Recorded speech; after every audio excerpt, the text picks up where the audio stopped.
Muy buenas. En la confluencia de 4 galaxias, marketing, datos, tecnología y derecho, hemos creado este espacio, donde entrevistaremos a CMOs, DPOs, CDOs y otras criaturas salvajes de procedencia dispar. Yo soy Sergio Maldonado y esto es Masters of Privacy en castellano.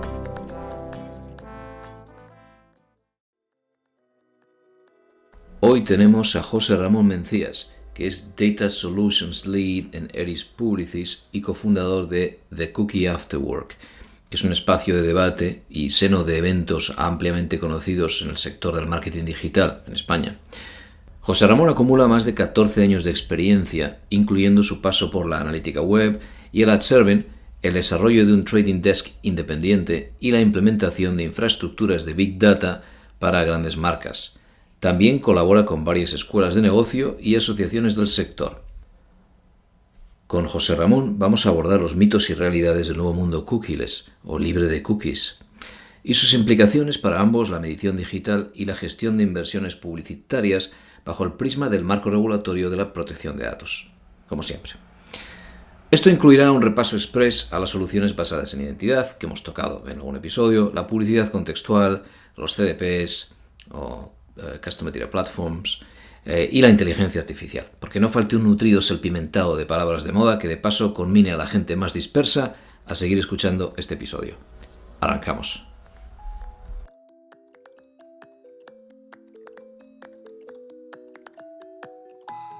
José Ramón, gracias por venir. Sergio, un placer estar aquí contigo. Muy bien.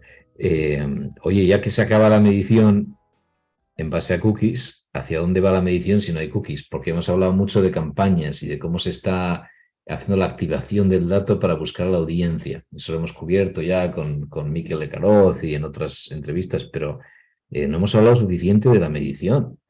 ¿Qué pasa después de las cookies? Pues empiezas con una pregunta muy fuerte, ¿no? ¿Qué pasa? Qué gran incógnita, ¿no? ¿Qué va a pasar en ese mundo, en ese apocalipsis, ¿no? Que nos va a llegar cuando se bloqueen esas third-party cookies y que afecta de lleno a la medición de las campañas, afecta de lleno a la segmentación, como sabes, de audiencias, afecta a cosas que tenemos tan asumidas como el poder hacer un retargeting convencional de una campaña y que de repente nos vamos a encontrar que no vamos a ser capaces, ¿no? Bueno, como sabes, incluso te podría decir, si nos vamos a temas como el que recientemente se está publicando, ¿no? De esa prohibición en el mercado de Italia de un Google Analytics, ¿no? ¿Qué va a pasar? ¿Qué vamos a tener que inventar plataformas nuevas que estén alojadas en territorio europeo? Bueno, la verdad es que la pregunta... Claro, eso te toca de lleno a ti también, no lo he pensado, claro. Google Analytics, el salto que ha habido por ahí, también nos toca. Claro, bueno, pues claro, nosotros como agencia que ofrecemos servicio a nuestras marcas, muchos anunciantes nos preguntan oye, ¿qué va a pasar? Hemos oído esta noticia y realmente nuestros acercamientos al proveedor cuando preguntamos tampoco tienen la respuesta, ¿no? Vivimos en un mundo de incertidumbres en todos los sentidos y este de la medición y la analítica, pues ahora mismo es bastante fuerte. Como sabes, la industria está yendo hacia buscar otro tipo de identificadores. Estamos pasando de un modelo cookie-based que nos ha funcionado, que no era perfecto, pero que nos ha funcionado a lo largo de los años, a un modelo basado en identificadores PII, ¿no? Mucho más persistentes, mucho más fiables, pero bueno, que también ofrecen ciertas limitaciones, ¿no? A mí, mi opinión personal es que hemos cometido un error. Y esto es un pensamiento y es la opinión de José Ramón Mencías. Oye, José Ramón, y antes de que declares tu opinión al respecto, por dejarlo así claro a la audiencia, en los PI nos referimos a identificador personal, Sí, con sí. a ese acrónimo.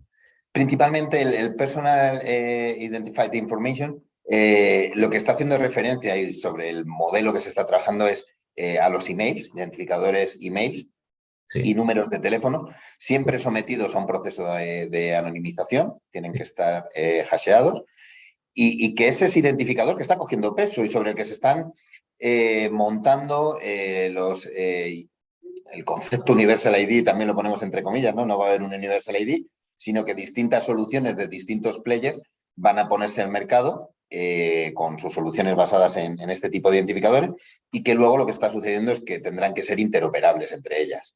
Pues Claro. Sí, sí, sí. COTA tendrá que ser interoperable con los identificadores de, pues, de Es verdad. 3D, de Prisa o con quien sea. Y es verdad que hay uno de prisa. ¿Y entonces cuál es el error que hemos cometido? Que te he interrumpido, perdona. Es mi opinión.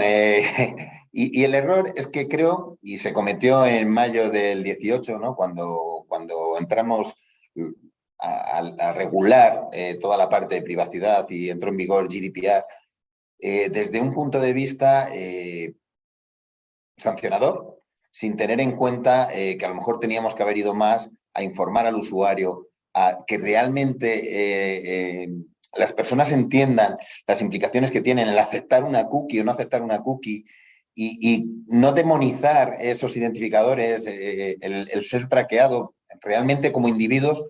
¿Cuál es el problema que nos tengan identificados con una serie de gustos e intereses? Al final es un beneficio para nosotros, puesto que tengo que, porque Internet no es gratis, volvemos a ese concepto, ¿no? De no quiero publicidad, no, Internet no es gratis. Yo quiero tener una cuenta de correo de Gmail y quiero que no me cobren por ello. Pues tiene que haber una contraprestación, ¿no? Yo quiero llegar a un contenido determinado de calidad, pues algo tiene que haber por detrás, porque todo gratis no puede ser.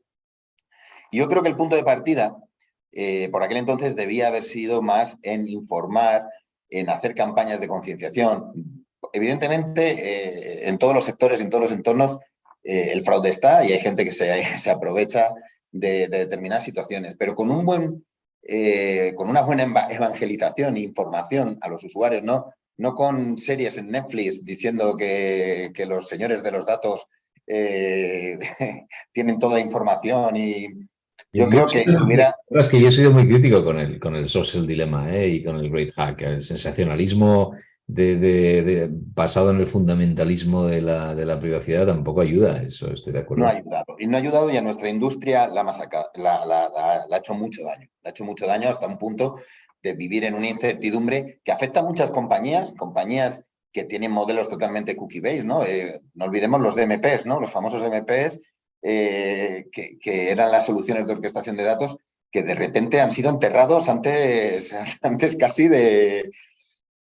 Y como eso, muchísimas compañías, ¿no? Se estaban comprados y antes de empezar a montarse ya están fuera. Es correcto. Entonces, mi opinión, yo recuerdo conversaciones, ¿no? En 2018 con la Agencia de Protección de Datos, y cuando le hablabas de el entorno publicitario y el entorno de compra programática, y donde era un entorno machine to machine, que la información iba viajando de un partner a otro, de un vendedor a otro, colapsaban. Es decir, bueno, pues es que te afecta todo.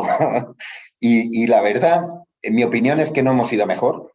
Evidentemente, ante todo esto, pues hay una parte de que sí que había que entrar en el sector, regular y velar por la privacidad, pero creo que no lo hemos hecho de la forma más correcta, porque al final, y vuelvo al punto de partida, no estamos cambiando una metodología de identificación basada en cookies por una metodología de identificación basada en un email, como podría ser, que por muy anonimizado que esté, es un dato pues más personal, ¿no? Esto nos va a hacer perder escala, esto nos va, por supuestísimo, tener esta visión más holística del consumidor y muy de PowerPoint, pero realmente tiene sus limitaciones. A partir de ahí, pues como industria, toca remangarse, ponernos las pilas y trabajar en hacer un ecosistema totalmente operable, ¿no? El poder ofrecer, nuestro posicionamiento es poder seguir ofreciendo a las marcas esas experiencias de escala, trabajando sobre y apalancándonos en otros identificadores, ¿no? Es Claro, un y poco... ahí es muy buena, gracias, por la buena perspectiva. Y es verdad que además has aprovechado para hacer un poco de retrospectiva, ¿no? Y esto es muy bueno. Yo estaba pensando, ¿dónde estaba yo en estos pequeños hitos, ¿no? Y la realidad es que yo no he contado aquí todavía, pero claro, allá en el 2000 y en el 99 yo estaba en Bruselas, cuando se discutía todo este tema todo, ¿no? De lo que luego fue el ePrivacy, que salió en 2002 la primera versión, la segunda en el 2009. Y ya de aquella llegó a decir, ya llegó a salir en el Parlamento Europeo una enmienda a la propuesta original de la Comisión que decía que había que pedir permiso antes de servir cookies. Porque se había cundido un poco, había cundido el pánico con un artículo del Financial Times del 96. Y la gente ya comentaba, ostras, las cookies, tal. Pero claro, por fin esto llegó al Consejo y en la última versión ya lo tumbaron y desapareció y volvimos al opt-out, que es como vio la luz hasta el 2009, hasta ese cambio, en el 5.3 de esa directiva. Y me acuerdo que de aquella yo escribí, me tocó dar una charla también sobre cookies y derecho en 2004. Yo me acuerdo que le decía a la gente, joder, nos lo hemos librado por los pelos. Porque ¿cómo va a funcionar Internet si tienes que pedir permiso antes de servir cada cookie? Y en el caso de las analíticas, que a mí me afectaban especialmente, porque optimizar un activo digital no tiene nada que ver. O sea, un producto necesita ser medido para ser optimizado. Un producto digital tiene que ver, hay que ver qué funciona y qué no. Y no es lo mismo que perfilar audiencias con todo el riesgo limitado que pueda haber asociado a ellas, ¿no? Pero es verdad que, también te digo, una vez que empezó el absurdo, ¿no? De tener que lanzar a la gente una pregunta que jamás iban a poder entender, que es, ¿aceptas algo que es tan técnico que nunca vas a poder meter en tu cabeza? ¿Sabes? Una vez que empezó, que se expuso a la audiencia, a la complejidad del entorno HTTP y los recovecos de lo que es una cookie, que eso, por mucho que, estoy de acuerdo contigo, ha hecho falta más labor didáctica, pero es verdad que es que realmente era muy difícil y toda vez que salimos ya de esa posibilidad y empezamos a hacer el opt-in, una cosa que ya yo sí denuncié mucho es, a ver, si ahora hay que preguntarlo, entonces ya no podemos jugar a preguntarlo de mentira. Claro, y encima te lanzo una reflexión. Encima tú piensas que cuando se consulta al consumidor sobre determinadas, se aceptan determinadas cookies, las cookies tienen nombres y van asociadas a compañías. Entonces, cuando a mí me preguntas, ¿pero aceptas cookies de Google, de Facebook, de players que los tenemos todos los días, muy presentes y que todos conocemos? Pues es muy sencillo, ¿no? Es decir, sí, no hay problema. Pero claro, cuando te preguntan, oye, ¿aceptas las cookies de Citi, de Weborama, de compañías? Te suenan absolutamente de nada. De repente es como, no, pues todas estas no, ¿no? Entonces, realmente, ahí tampoco estás un poco en igualdad de condiciones, ¿no? Ahí estás generando una barrera muy importante a determinadas compañías que pueden aportar muchísimo valor y que de repente, por no ser famosas, ¿no? Tienen un problema. Esta es muy buena. Nunca había pensado esto. ¿Cómo se penalizan las cookies por no ser famosas? Esta es buena. Claro, porque habrá alguien que sí, ¿no? Que sí entra al detalle de esta sí y esta no, porque, ¿no? En plan Chimbo Bayo. Sí, yo me imagino, o sea, me imagino que serán pocos, ¿eh? Realmente, al final, yo creo, y fíjate, ¿no? Estamos en un mundo que cada vez todos vamos más hacia la inmediatez, ¿no? Queremos el contenido inmediato, vamos trabajando sobre ese concepto de la inmediatez y con Internet nos ocurre lo mismo, ¿no? Entramos a una página web a buscar un determinado contenido y yo quiero mi contenido. Entramos a un e-commerce a realizar la compra de un bien o un servicio y yo quiero realizar mi compra. Y no le dedicamos ese tiempo a hacer ese análisis que a veces, aun teniendo conocimientos como podemos tener nosotros, nos cuesta realmente cómo están explicadas y sí aceptas y no aceptas, pero no puedes continuar. Entonces yo creo que al final son pocos los que hacen ese análisis le vamos a llamar este análisis chimobayo, ¿no? De esta sí, esta no.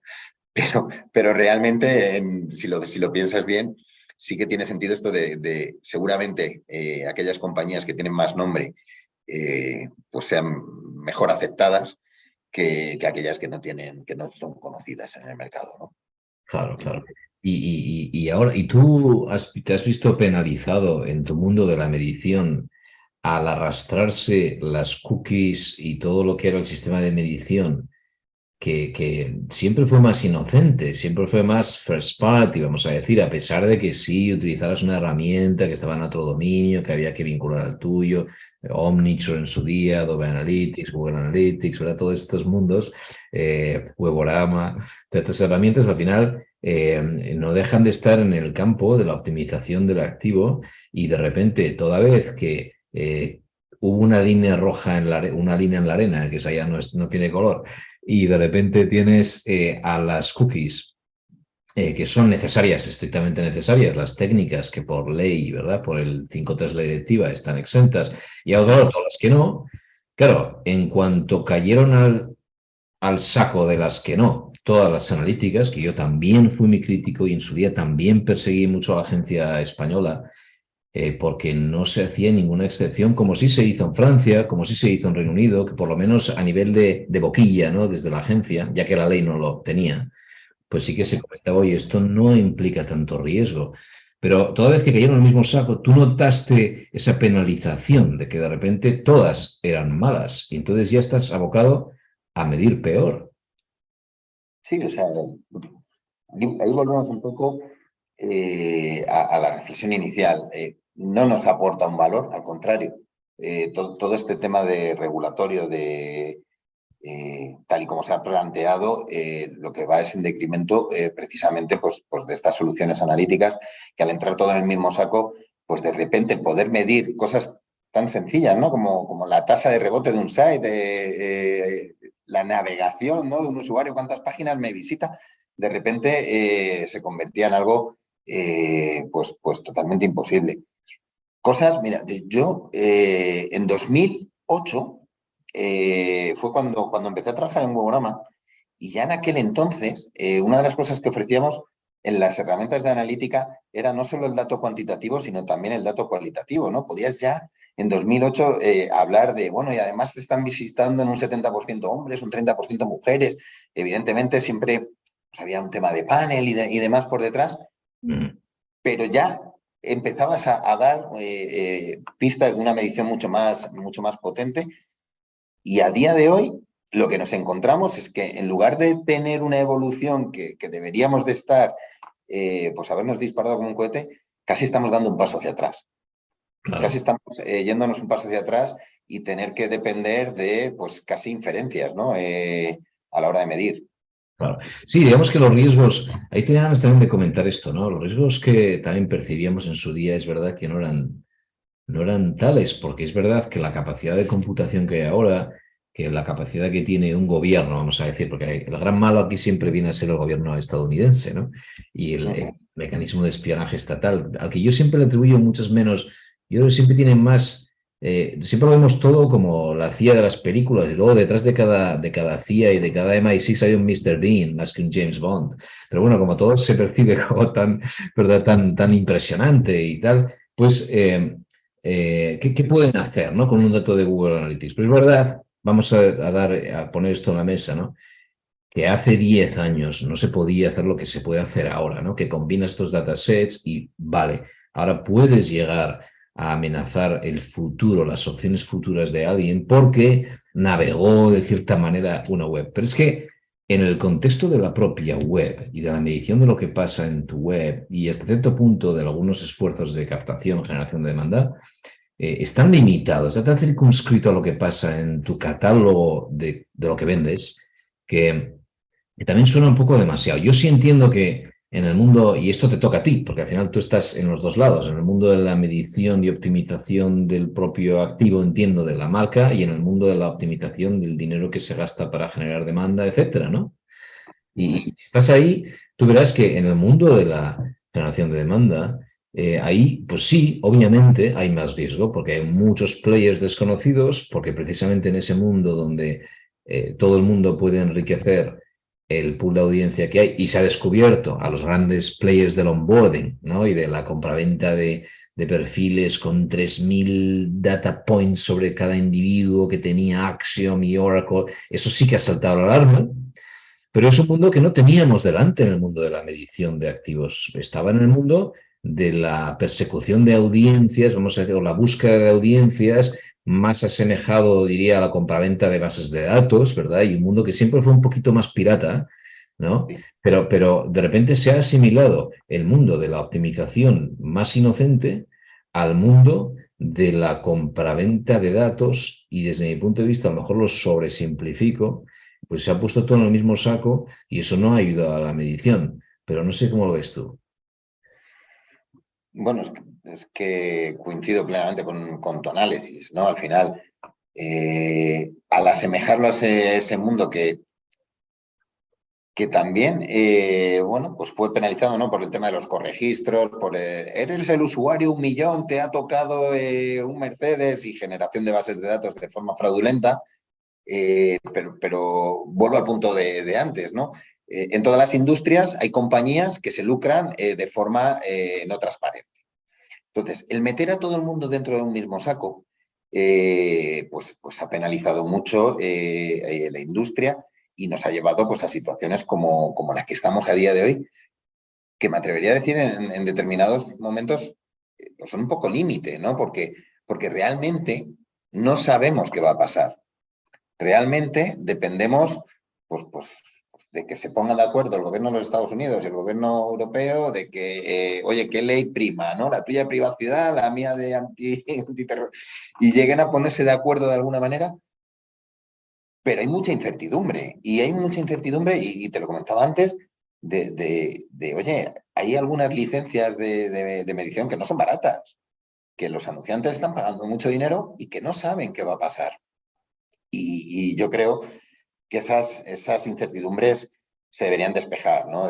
Para tener una industria mucho más sana. Igual, pues claro que un anunciante quiere medir cómo está su entorno, cómo son las navegaciones dentro de su entorno, quiere saber qué contenido es el que está poniendo a disposición, que mejor, que más está trayendo, ¿no? Y mejor experiencia está generando para sus usuarios, al igual que están midiendo sus campañas con sus ad servers. Evidentemente la medición es necesaria. Es decir, oye, pues si yo estoy invirtiendo, quiero saber el retorno que todo esto tiene, ¿no? Claro, claro. Y ahí, y una pregunta ahí también, acerca de la eficacia, ¿no? Y justo la eficacia o la eficiencia de la medición y por dónde lo estás llevando esto ahora y tal. Eh, claro, hemos tocado mucho. Hay un conflicto entre competencia o libre competencia y privacidad que a veces nos negamos a reconocer, ¿no? Es decir, ya lo tocamos en el mundo de la programática abierta con Mikel Lecaroz, creo que lo tocamos. A ver, si tú no aceptas que entre diferentes pequeños publishers puedan compartir ciertos rasgos o intereses, entonces aceptas que la única empresa que tendrá el volumen y la capacidad de segmentación que satisfaga al anunciante en las nuevas demandas, nuevas exigencias de segmentación va a ser Google y Facebook. Entonces, eso ha pasado en el mundo de la captación o en el mundo de la generación de demanda. En el mundo de la medición, pues otro tanto, ¿no? Porque al final, si tú aceptas o no aceptas, ¿no? Que la medición se pueda hacer a través de diferentes espacios, estás aceptando que todo se mida fiándonos de lo que dice Meta, fiándonos de lo que dice Google. Bueno, nosotros, o sea, al final, aquí tenemos que distinguir en dos direcciones, ¿no? Por un lado, lo que es la medición, ¿no? Esa medición que te comentaba, esa medición ad serving, los anunciantes siguen teniendo sus ad serving, siguen teniendo estas herramientas para poder medir pues toda la información de sus campañas a nivel de impresiones, a nivel de clics, CTR, etcétera. Siguen teniendo sus herramientas de analítica web, Sí. con Google a la cabeza. En aquellos mercados donde no, europeos, donde no lo están prohibiendo. Y esto continúa a día de hoy. Seguimos pudiendo trabajar con estas herramientas sin problema, pero luego también hay que distinguir entre esa medición de, bueno, pues cuando activamos data, ¿no? Cómo de eficaz y eficiente son las activaciones de data, cómo se mide, ¿no? la activación de la data. Más allá ¿no? de un CTR, ¿no? Para las campañas de awareness o más allá de un registro o una conversión en las campañas de performance. Este punto es un punto muy interesante, de forma y manera que ahora mismo desde IAB tenemos abierta la comisión de datos, un proyecto donde queremos lanzar un documento, un libro blanco que habla sobre esto. No se trata de poner encima de la mesa ninguna reglas las cuales hay que seguir fidedignamente, sino contar a la industria qué alternativas tengo. cuando tengo campañas de medios, da igual, en los entornos de social media, en programática, y las activo con data, ¿cómo puedo medir realmente la eficiencia y la eficacia de la data, ¿no? Porque cuando hablamos de eficacia, bueno, pues podemos estar siendo muy eficaces y llegando a un target muy concreto, pero se nos pueden haber disparado los costes y entonces estamos teniendo poca eficiencia, ¿no?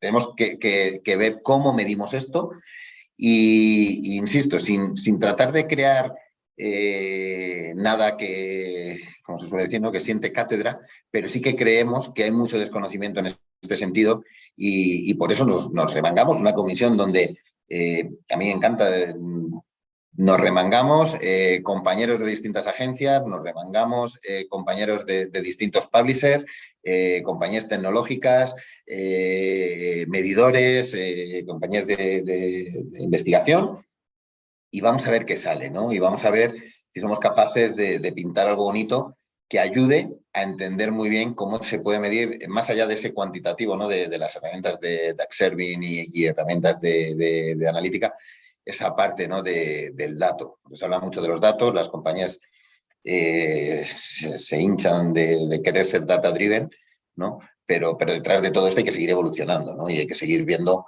cómo hacemos crecer todo esto. Y tienes la sensación de que a veces vas a conferencias ahora, estos tiempos y tal. El otro día me metí en una de Martech en Londres, que hubo Martech London o así, bueno, otra de estas, Marketing Technology, y me pareció bastante decepcionante que en el año 2022 todos los temas que se tocaron eran los mismos que tocábamos en 2012 y 2014, ¿sabes?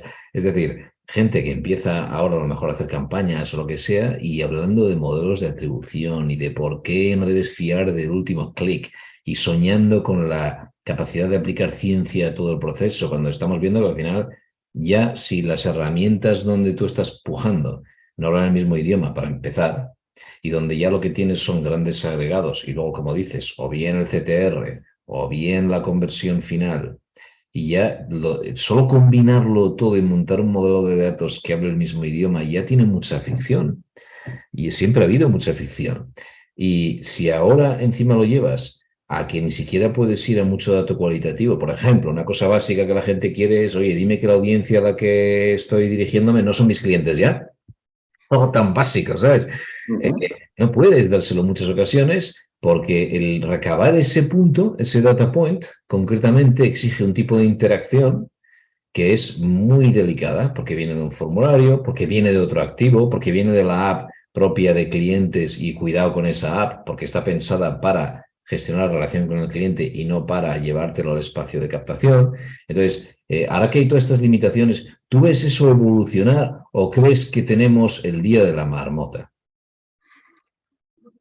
Qué buena, qué buena, qué buena. Porque o sea, yo veo mucho Día de la Marmota, veo mucho no, esto es como cuando hablamos, ¿no? De este va a ser el año del móvil, ¿no? Del mobile. Sí que, sí que no terminamos de evolucionar en este sentido. Sí que volvemos a hablar de los modelos de atribución cuando pues tú lo has comentado, oye, si al final dependemos también de que nuestros canales, gran parte de ellos son... yo tenía un amigo que hablaba de los Wallet Garden, que ya no eran Wallet Garden, sino que ya no eran castillos, ¿no? Habían levantado castillos y Sí. dependes de una información que no puedes tener una trazabilidad completa.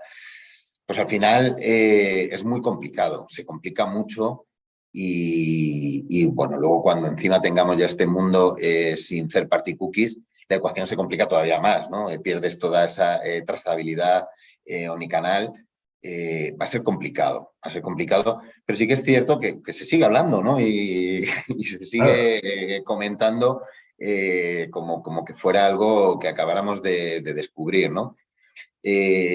Ocurre un poco lo mismo, ¿no? con el tema del contextual. Ahora todo el mundo habla de contextual, todo el mundo parece que las soluciones de inteligencia artificial, semántica, pues eso es lo nuevo joder, ¿cuánto venimos hablando del contextual? No todo vuelve, esto es como... Sí, Es sí. que me remito porque son conversaciones que tenía con Antonio Andújar, que conoces bien, que me decía, esto es como los pantalones de campana, ¿no? Terminarán volviendo. Pues todo vuelve, las modas vuelven. Pero Sí, sí es un poco ese día de la marmota donde volvemos a hablar de cosas sí. que hablábamos hace ya varios años. Sí, sí, es bueno que has tocado esto del contextual, porque es verdad, eso demuestra cómo, y yo siempre digo que el tema humano y emocional al final aflora por todas partes, ¿sabes? Como cuando la ciudad la dejas un tiempo sin tráfico, en reposo y brotan las ramas otra vez y el asfalto se levanta y por debajo sale la naturaleza, ¿sabes? Pues la naturaleza humana aquí no aflora por los dos lados, por el mundo nuestro, ¿no? Del prestador, de las agencias, de los abogados, de todo el mundo, donde al final, pues somos emocionales. Y el nuevo juguete, si es contextual y contextual, al final, vamos a ver, si yo analizo el lenguaje natural de una página para determinar el creativo y de forma mágica personalizarte el creativo en función de aquello que lees, a ver, tampoco hay tantos creativos en el mundo del señor, por ponerlo así, de una marca que quiere vender como para adaptarse tanto, ¿sabes? Entonces, como no, es que utilizo AI en mi web para personalizar lo que ves, ¿vale? Pero tus opciones, tu catálogo de servicios son 5. ¿Cuánto AI usas para servirme uno de 5? ¿Sabes? Entonces, la cosa es lo mismo, ¿no? Es verdad que hay mucho hype, yo creo. Ahora de repente contextual, pues claro, suena muy bien, se dice muy bien, como cuando llegó el DMP, pues oye, ¿estás ya en el DMP o no estás en la pomada? Entonces, hay una parte muy emocional de dame lo último, ¿verdad?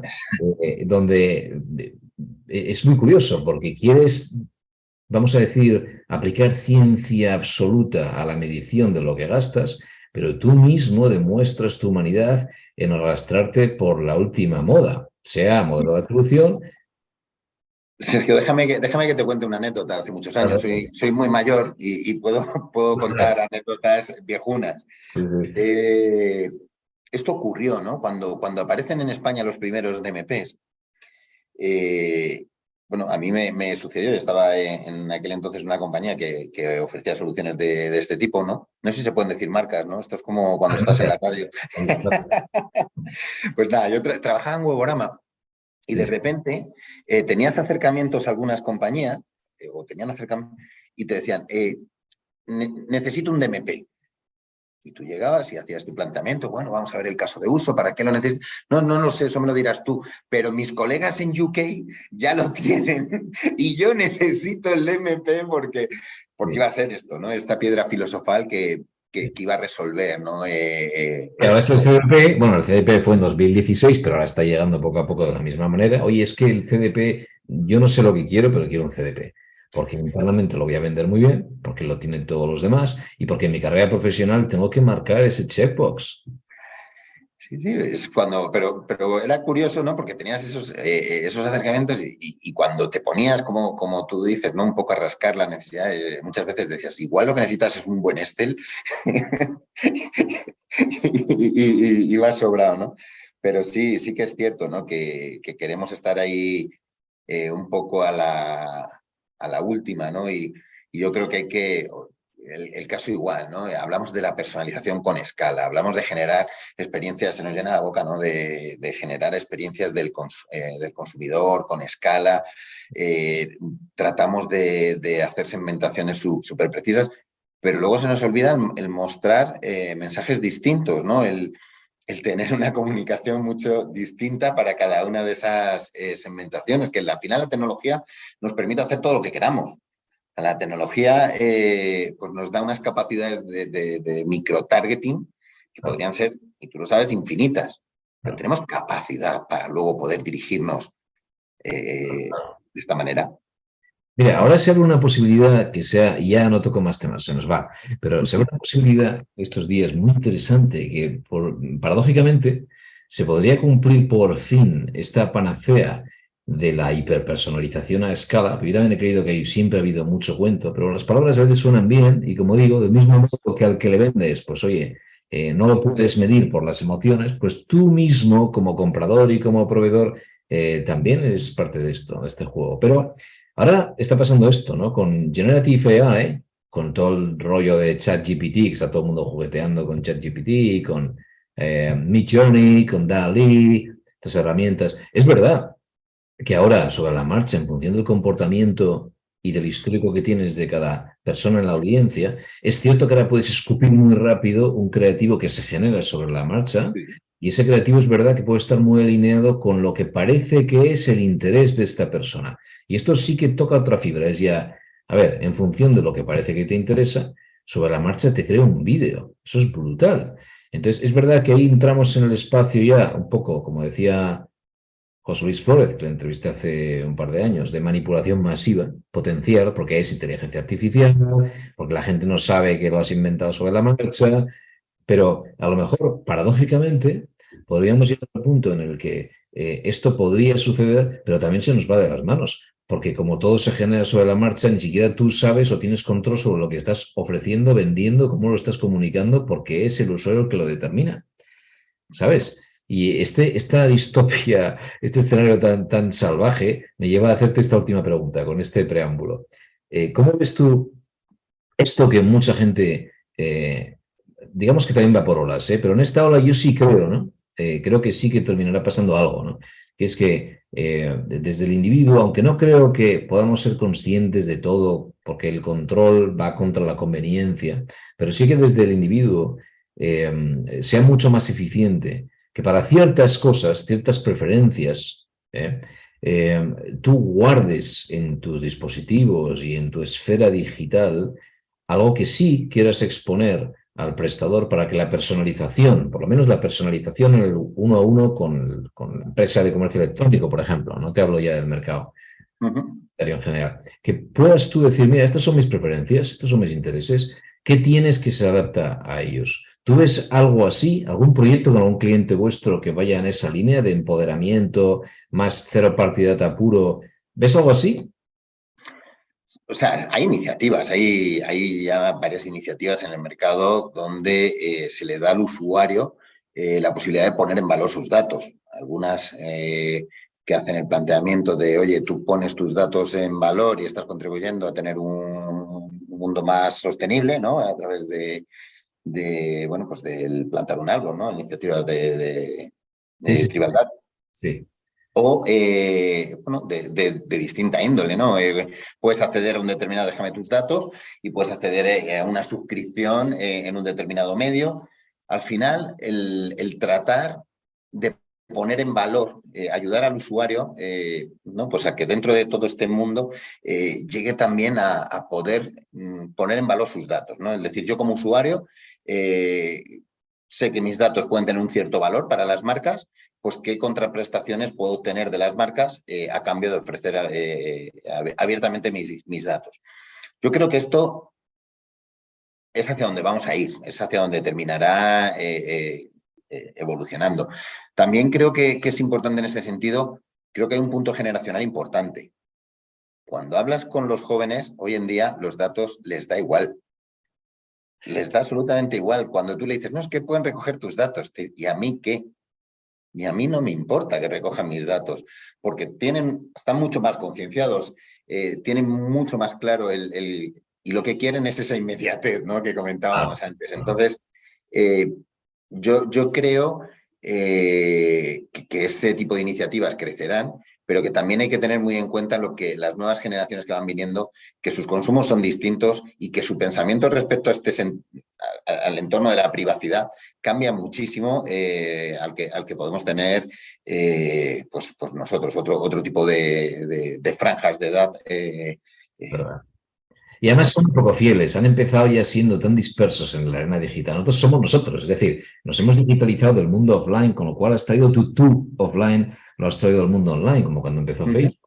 Los chavales ahora, yo veo a mis hijos y es verdad que ellos se montan sus perfiles ad hoc para allí donde están, siempre están contando trolas acerca de quiénes son, con lo cual es que da igual que los enganches por un identificador, es que son cuatro personas cada uno distintas y es que ya se las saben todas. Por eso te digo bueno, nos queda mucha evolución, ¿no? Y que aunque nosotros, las compañías, hacemos muchos esfuerzos, ¿no? En ofrecer estos productos de datos de calidad, con esa visión, me encanta el término, ¿no? Holístico de la persona, 360, y que realmente aportan un valor a las marcas, ¿no? Y que realmente a día de hoy se pueden hacer segmentaciones Sí. y conocemos más de los consumidores, conocemos más de cuáles son sus gustos, cuáles son sus intereses. Podemos comunicarnos de una forma más directa pues hacia realmente lo que te interesa a ti, Sergio, ¿no?